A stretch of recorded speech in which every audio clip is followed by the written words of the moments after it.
vamos começar recapitulando o que vimos no capítulo 1, a depressão e os seus sintomas. A gente viu o que é a depressão e os sintomas. E no capítulo 2, vamos falar quais os tipos de depressão que existem. A depressão, ela pode atingir uma pessoa com intensidade de leve até intensa. A depressão, ela pode ocorrer de várias formas, diferenciando conforme os sintomas que ela apresenta. A gente vai mostrar aqui quais os principais tipos de depressão que podem atingir uma pessoa. E para a gente começar a falar desses tipos de depressão, que de modo geral a pessoa com depressão possui restrições para a execução de alguns trabalhos simples ou então de participar de atividades sociais. Ainda assim, essas restrições representam um pequeno dano em seu desempenho pessoal e de modo geral. É necessário ter mais atenção quando a crise de depressão atinge uma intensidade grave. Neste caso, geralmente a pessoa não consegue dar andamento em suas atividades sociais ou até mesmo desempenhar alguma de suas atividades domésticas ou profissionais. Quando a depressão não é tratada ou o seu tratamento não é eficiente, pode se tornar recorrente até que em algum momento ela atinge um estado crônico. E neste caso é previsto que podem haver enormes recaídas. Por isso, se você ou alguém próximo a você tiver algum sintoma de depressão, procure assistência médica para um diagnóstico completo e também correto, que é o primeiro passo para encontrar a recuperação deste mal. Então, sempre busque um especialista. E vamos começar a falar desses tipos de depressão. O primeiro é o transtorno depressivo recorrente. Como o próprio nome já diz, esse tipo de depressão ele é caracterizado pelas ocorrências reincidentes de crises depressivas. Há então a manifestação do humor deprimido. O transtorno depressivo persistente é menos intenso do que a depressão clássica. No entanto, geralmente dura 2 anos. O indivíduo não tem interesse e prazer pelas atividades que realizava antes. Sua energia é reduzida, geralmente reduzindo também o seu envolvimento pelas atividades. A baixa autoestima, falta de esperança e alteração no peso ou apetite. Agora vamos falar do transtorno afetivo bipolar. O transtorno afetivo bipolar, ele é caracterizado pela depressão que apresenta uma oscilação entre as ocorrências de crises depressivas com crises de humor exaltado, autoestima inflada e períodos de humor normal. Nesse tipo de depressão, há o excesso de atividades com pressão de fala. A pessoa sente menos sono e apresenta certa aceleração do pensamento. Como resultado, tem-se uma pessoa com oscilação de humor extremo, irritável ou eufórico. Já o transtorno depressivo maior, a conhecida depressão clássica, esse tipo de depressão geralmente é caracterizado por sinais clássicos como o humor deprimido em excesso, demonstrando tristeza, além de desânimo acompanhado dos pensamentos negativos. O indivíduo tem ainda pouco interesse nas atividades que desenvolvia, ainda que sejam aquelas que eram mais prazerosas. Além dos sintomas mencionados, a pessoa tem dificuldade para dormir, ela muda seu apetite e peso, pode ser para mais ou para menos, além de uma sensação de não ter utilidade, havendo uma falta de energia. Esse tipo de depressão é muito comum o indivíduo apresentar ideias de morte ou suicídio. Agora temos o transtorno afetivo sazonal.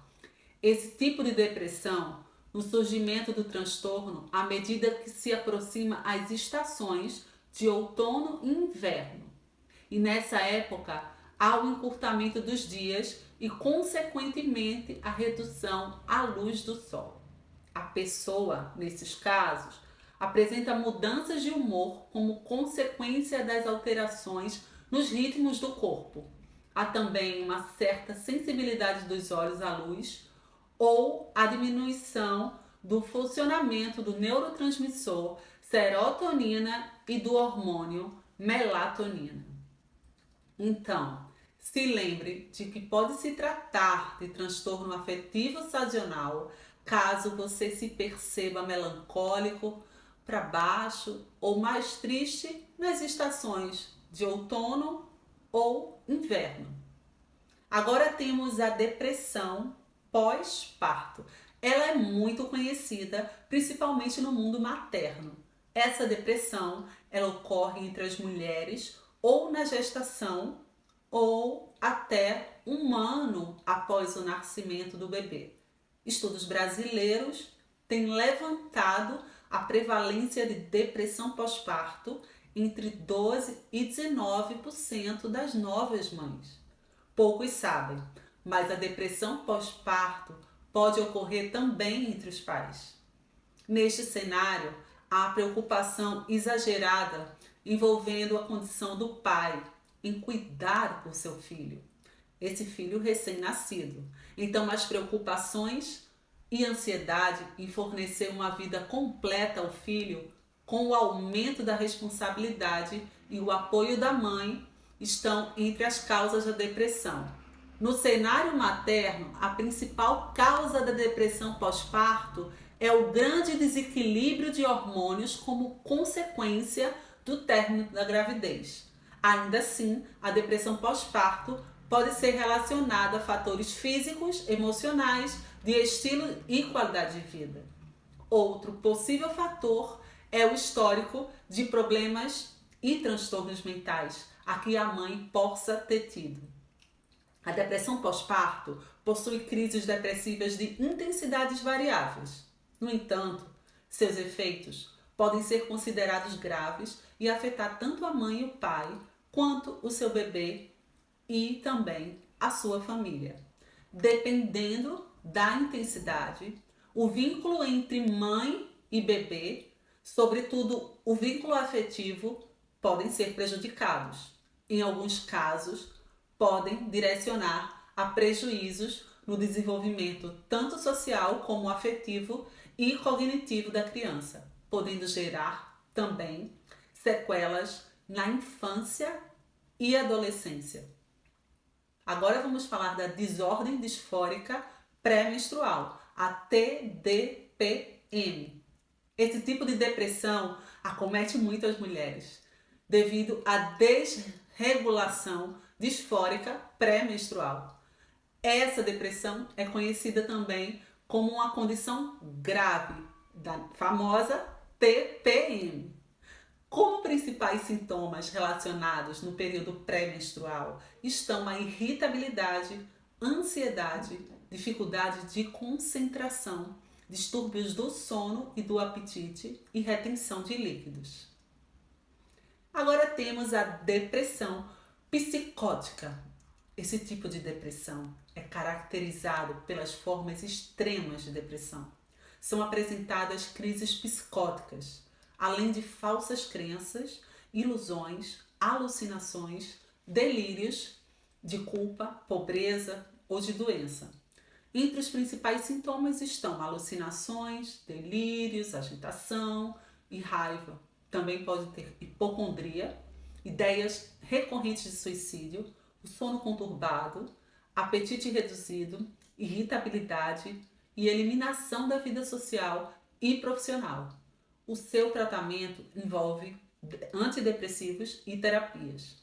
Um tipo de terapia muito empregado no tratamento é a terapia cognitivo-comportamental, a TCC. A terapia racional emotiva comportamental, a TREC, e a psicoterapia de orientação analítica.